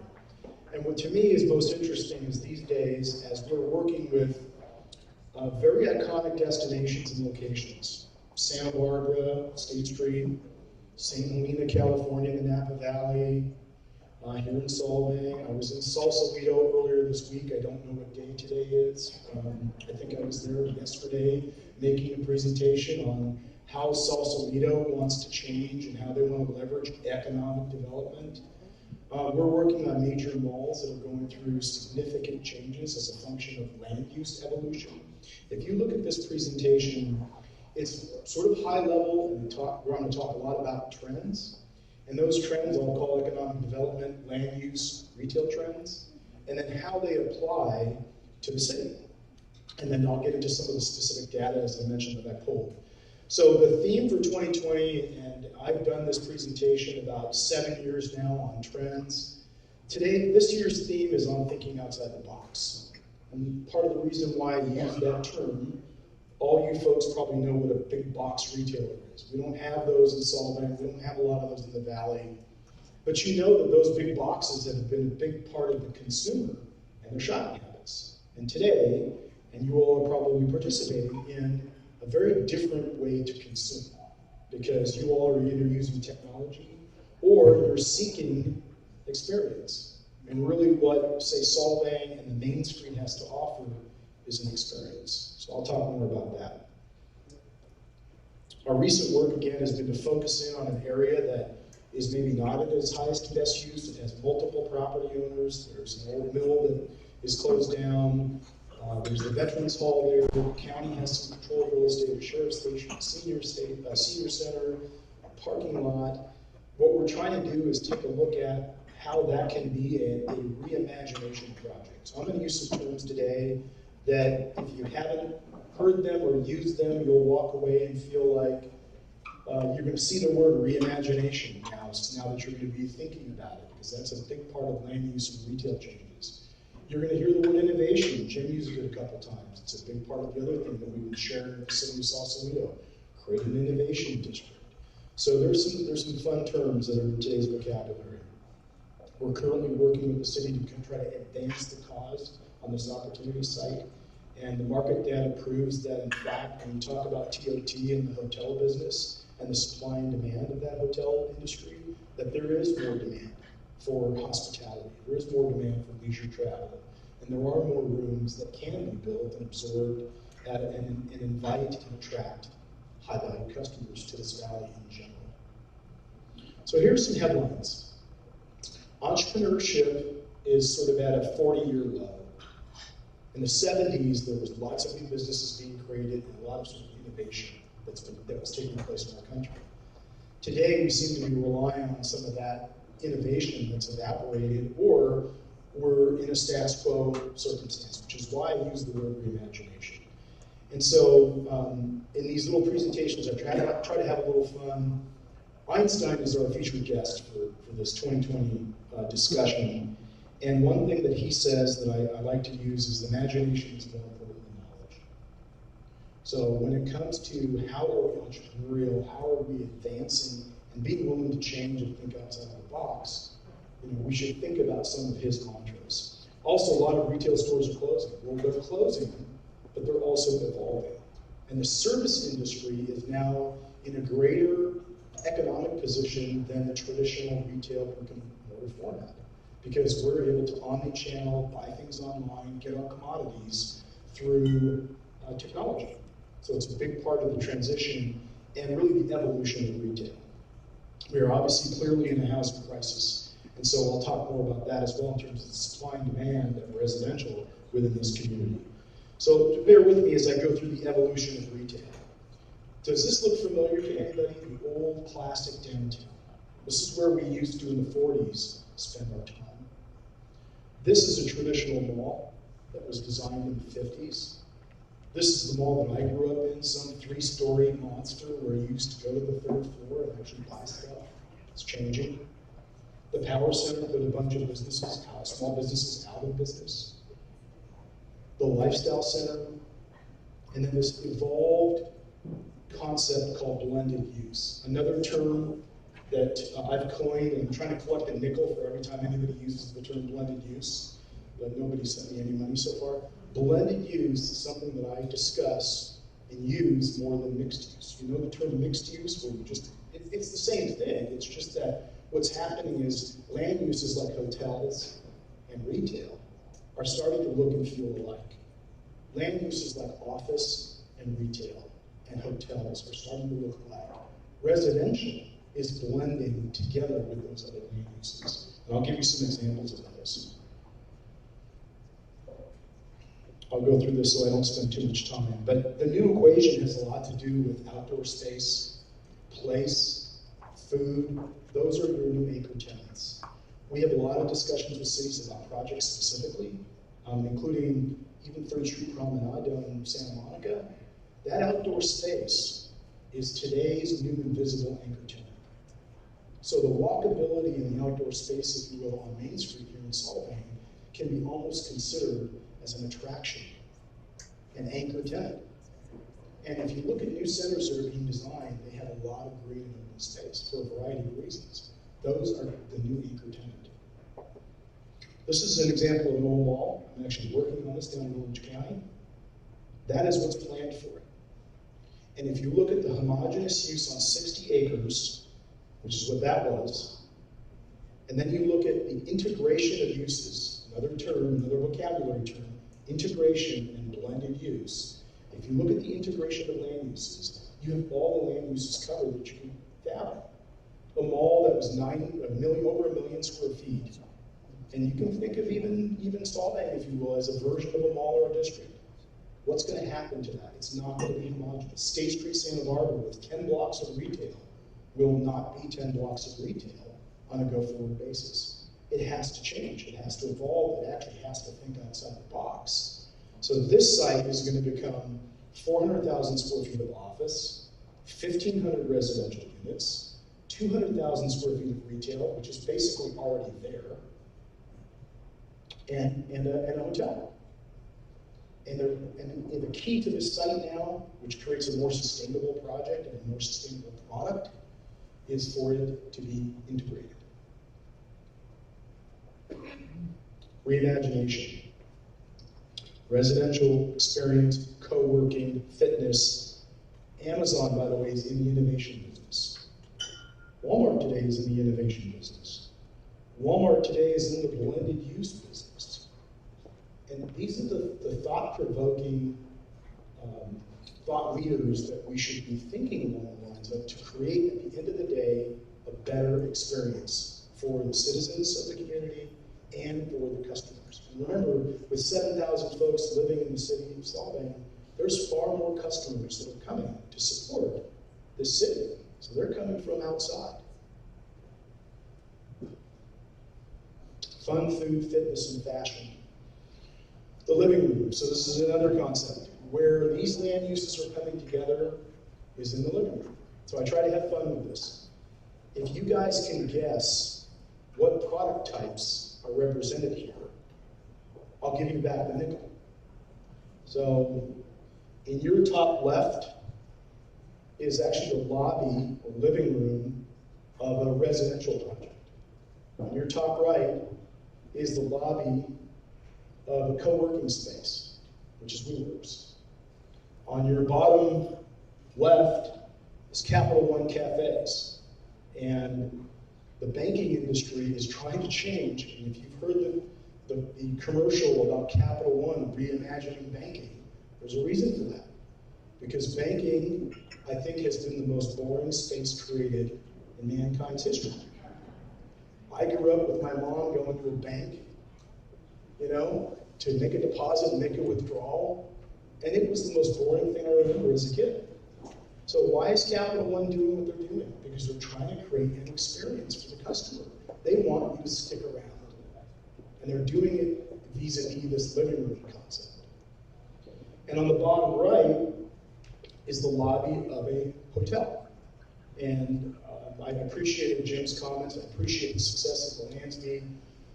When I've come up here to work with the city, we even have meetings at the Lansby. And I joke with Jim that I've never stayed at his hotel, but I've been in his living room a lot. We've had meetings there. We've eaten, we've actually conducted business because he's created an environment. It's an experience. Housing, office, retail, hospitality, they're blending together. The bright idea is for cities and private real estate owners to really work through this reimagination process together. This is this idea of public-private partnerships. And it starts with a keen understanding of trends, which is what we're discussing. We have to start here. And then it's having good data, good information, good analytics, being strategic, and then actually implementing.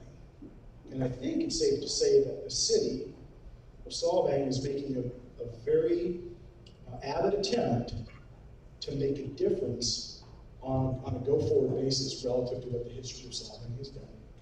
Even by nature of this state of the city, I asked Sienna earlier, has this been the state of the city in the past? No, this is sort of a success, because we're all here to discuss trends and how to improve the community and frankly the region in general. As Rennie said, all boats rise when the tide rises. So smart data, just like smart cities. Here's some of the data we pulled for the city of Solvang. To me, I have to get educated first before I can help a community. But median age of 46 and a half, average household income of 109,000. There's about 5,700 people that are residents in the city. So it's a mature population with high incomes, but 5,700 people don't support the entire Main Street, as I mentioned before. So generational demographics. I talk a lot about the millennials and Gen Zs. How many folks in this room are a millennial, which is 18 to 35 years old? How many folks in here, let me ask a different question. How many folks in here pretend to be millennials by doing this and taking selfies and using Facebook? I know you guys think I'm a millennial, I'm not. But I pretend to be millennials because I've got two kids. One's a millennial, one's a Gen Z. And they have more influence on me than a lot of other things. So the generational demographics, and the reason I talk about those two groups is because they are about 130 million people strong in our country, and they have $750 billion of buying power. So when we talk about cities and communities and moving forward and being innovative and thinking out of the box, we gotta think about the future. So who is the future in a sense, and who's coming into this community from outside? I'm gonna guess some of those are millennials with a lot of buying power looking for experience. The current city's demographics is about 33% made up of millennials and Gen Zs. Santa Barbara County is about 44%. And what we found is about 40% is that ratio across the country. Net worth, or buying power, I should say, the wealth of the generations in the future, it's going to grow in the millennial category. That's what this graph says, by 4 times in a 15-year period. So by 2030, the millennials are going to grab a bigger part of the wealth. The Gen Xers will have a big part of the wealth, and then the baby boomers are going to start at some point to subside in terms of wealth and spending. Revenues. As you probably heard, about half of the city's general fund comes from transient occupancy tax. So what is its golden goose? TOT. And what's interesting is when I look at other cities, and when they're heavily reliant, by the way, on sales tax, and TOT and sales tax are complementary, they go together, they leverage off of each other. But when I see cities fully reliant on sales tax, you have to be very sensitive to the idea that brick and mortar retail sales is changing. And it's harder to underwrite and predict what retail is going to do in the future. But again, retail is fitness, entertainment, restaurants, experience. So I look at these pie charts very carefully for the communities that we do work in. We did a sales tax leakage analysis just so that we can kind of pinpoint what the opportunities are for the site that I evaluated. And basically, there's a lot of health in the retail market for the city. Clothing is positive in capturing, food is capturing, miscellaneous store retailers, which is the gift items that we purchased. They're all in capturing on a leakage circumstance. And then we look at the market. This is a great chart. If you guys can tell me what this says, I'd really appreciate it, because I have no idea. I'm kidding. The trends that you see on this graph have to do with occupancy and rents. And at the end of the day, what it all means, all these crazy lines, is that there are points when rents were high and occupancy was high for retail.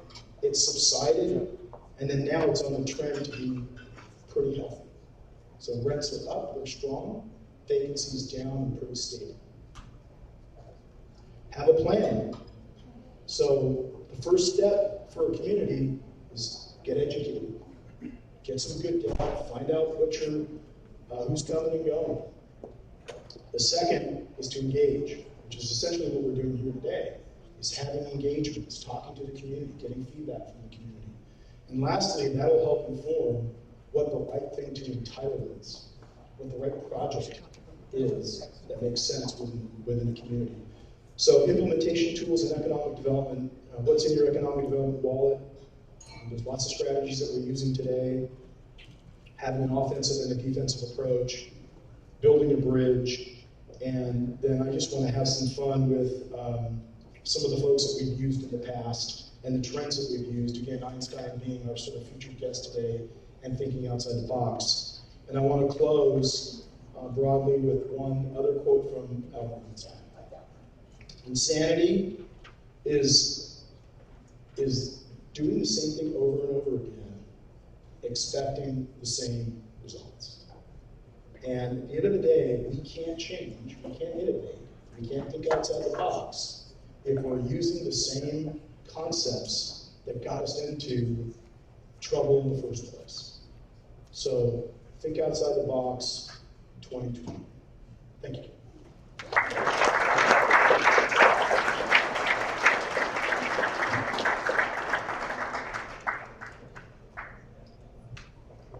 All right, thank you, Ken. Up next we have our Niels Brock students, which are here studying abroad, and they're from Copenhagen. I was actually just there a couple days ago, got this new suit there. Got the mayor of Fredericksburg and the key administration of the Niels Brock schools. I think they have about 3,200 total students. Anyway, you guys are welcome to come up and make a presentation.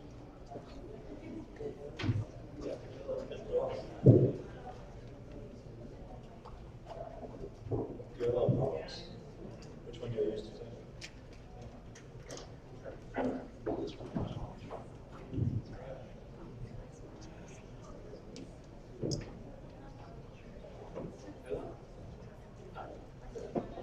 Hello everybody. We're a student from the Niels Brock Business College in Copenhagen, and right now we're not everybody, so I think we'll also be transport. But yeah, we'll start with the first slide. Oh, it's right there. So we're in part different groups. Us three, we're a group. This is our project. In Denmark, we have a lot of different festivals and block parties, so we want to bring that culture to Solvang. So what we want to arrange is sort of 2 block parties in Solvang, one in the spring, one in the fall, to create some revenue in those slow months. And these block parties will be for all ages. Mostly it will be targeted toward the millennial target group. And we will have different promotional devices such as food trucks and local bakeries, and mostly it will be on social media. And yeah. Yeah, and one slide back. Yeah, we want to collaborate with the other projects that you will hear about afterwards. For example, the social media marketing and the Danish bakery. And then we want to create small concerts with the Danish and American music, so we can make it some Danish music integrated here in the US. Yeah, and we want to generate the revenue in the slowest parts of the year, and we will attract a lot of tourists and locals around, especially young people, and we will emphasize it in the Solvang brand.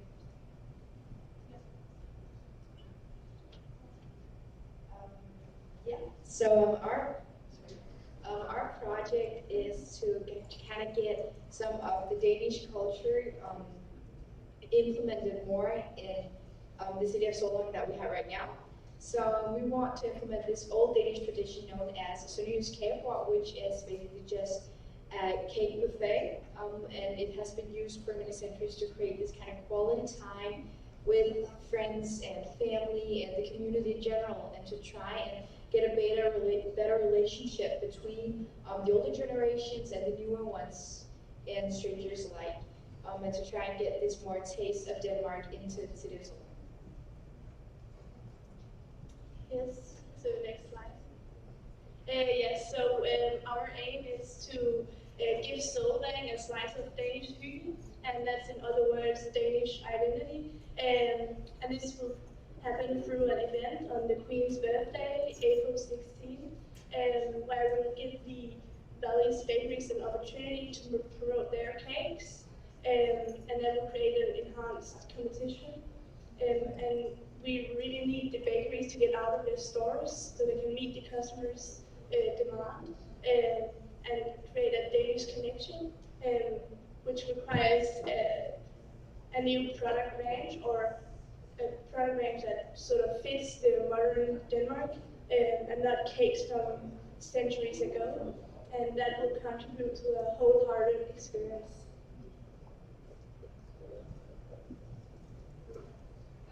So the next project is ours, and our idea is technically that there is this place in Copenhagen called Papirhagen, which is a giant hall with a lot of food stalls inside, with food from all over the world, and we're basically trying to recreate that idea in Solvang. So what will this do for Solvang? So this will create a new place to get healthy fast food when you're in a hurry or you're doing business meetings or something, which matches up perfectly with the new industrial plans that the city has put forward for a convenience center and things like that. So you have a new opportunity to get good fast food at ease. And this will also help local businesses like catering companies and the wineries, because somebody has to supply this new high quality fast food, like food trucks and other things like that. This will give them a brand new market that they can open and supply. And as we know, Solvang has always been the city with a very big personality, and of course we want to keep it that way. So our idea with these food stalls is that whoever owns these food stalls inside the hall gets to decorate their own stall however they want to decorate it in a way that represents them and Solvang and their connection with Solvang.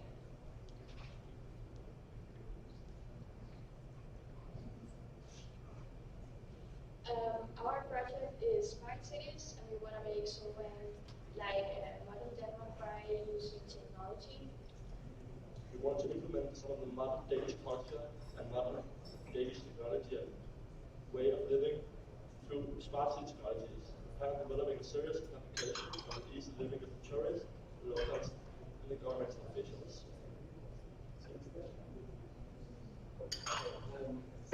So we are part of I'm part of the social media group, and what we're going to do is, first of all, targeted branding.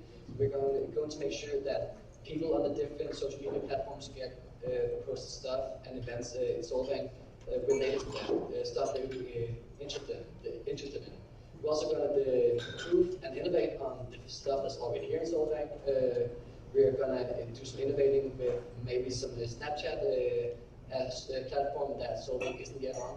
And we're maybe going to do some filters there, some so-called takeovers where businesses get to promote themselves a bit.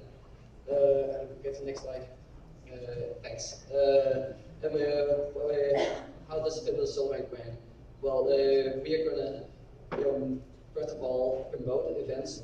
For example, all of the events that's been talked about here. we're going to try to keep the same old Solvang, but with new spark of life. Also, that's been talked a lot about getting young generations to Solvang, and that's going to be one of the important things that we're going to do.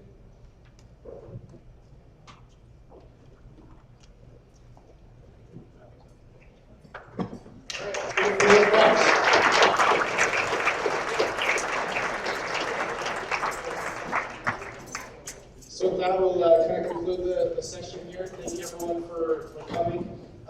We're always looking for feedback. You can email council@cityofsolvang.com. Call, emails. We're happy to be there. We want your feedback.